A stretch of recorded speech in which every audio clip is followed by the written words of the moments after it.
Good morning, नमस्ते, प्रणाम दोस्तों। स्वागत है आप सभी का आप ही के चैनल में। और एक बार फिर से मैं हाजिर हूँ आप लोगों के सामने एक विशेष जानकारी के साथ।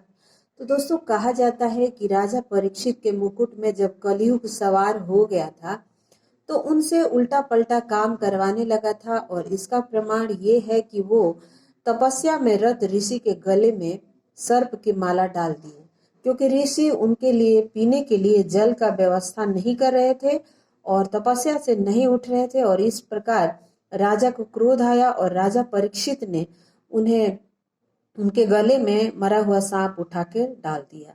और ये सब कुछ वो कर रहे थे माया के वशीभूत होकर, क्योंकि कलयुग में हर इंसान भ्रमित है दोस्तों। तो इसीलिए ये जो शुरुआत हुआ है राजा परीक्षित से, ये हमको पता चलता है कि हमारा बुद्धि भी जब भ्रष्ट होता है तो ये हमें जान लेना चाहिए कि आने वाला जो समय है वो हमारे लिए बहुत ही खराब है और हम भी कहीं ना कहीं इस माया के जाल में फंसे हुए हैं।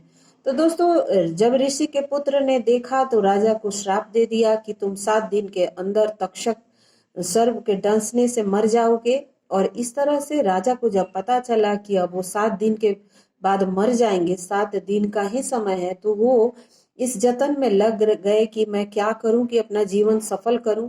और दोस्तों, हम मानव की ऐसी स्थिति है कि हमें कोई कह दे कि तुम्हें 7 दिन या 7 महीना ही जीना है, तो हम और ऐशा आराम में घुस जाते हैं। हम और गलत काम करेंगे, नॉनवेज खाएंगे, तमाम तरह के जितने अनैतिक कार्य है वो सब करेंगे ताकि हमारे पास कम समय है। लेकिन राजा परीक्षित ऐसा नहीं किए और वो जाकर सुखदेव जी महाराज के पास गए और उन्होंने कहा कि मैं 7 दिन में ऐसा क्या करूं कि मुझे मोक्ष मिल जाए। और तब राजा को सुखदेव जी महाराज ने कहा कि तुम भागवत सुनो। और इस प्रकार उन्होंने 7 दिन तक भागवत सुना।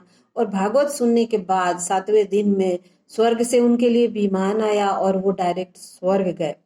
दोस्तों, इसी बीच में सुखदेव जी महाराज ने राजा परीक्षित को एक गाना सुनाया था जो भोजपुरी में बहुत अच्छे से गाया जाता है।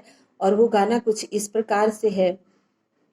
करिह एकादशी त पारन करिह द्वादशी के, पहिले करइह विप्र के भोजनवा ए राजा, आइल चौथा पनवा, पहिले करइह विप्र के भोजनवा ए राजा, आयल चौथा पनवा। सुखदेव जी महाराज कहते हैं कि एकादशी करना है तुम्हें, और एकादशी तुम व्रत करो और द्वादशी को ब्राह्मण को भोजन कराओ और उसके बाद तुम खुद खाओ। और ये जो चौथापन उन्होंने कहा है वो हमारा चौथापन मानवों का भी आता है। जब जवानी और बचपन प्रौढ़ अवस्था के बाद जो अवस्था होती है 52 साल के बाद, उसे चौथापन कहा जाता है। 52 साल उम्र बीत जाने के बाद जो उम्र होता है उसे चौथापन कहा जाता है। और उस उम्र में धर्म के काम करने को कहा गया है। शास्त्रों में कहा गया है कि आपको वन में जाना चाहिए। वन यानी तपस्या करने के लिए नहीं, आप घर छोड़ने की शुरुआत कीजिए, मोह माया से थोड़ा अलग होइए, तभी बावन बावन आता है। यानी कि उसमें वन जुड़ जाता है, यानी कि इंसान को तपस्या और अपने आने वाले जो जन्म है उसको सफल करने की युक्ति बताई जाती है।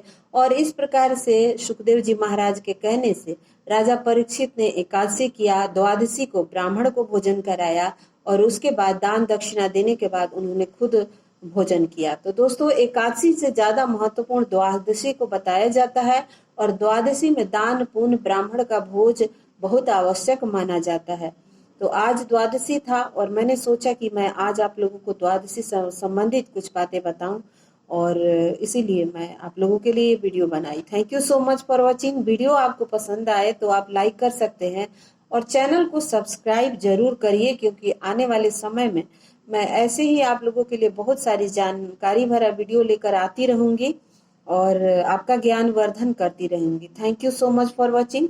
सर्वे भवन्तु सुखिनः।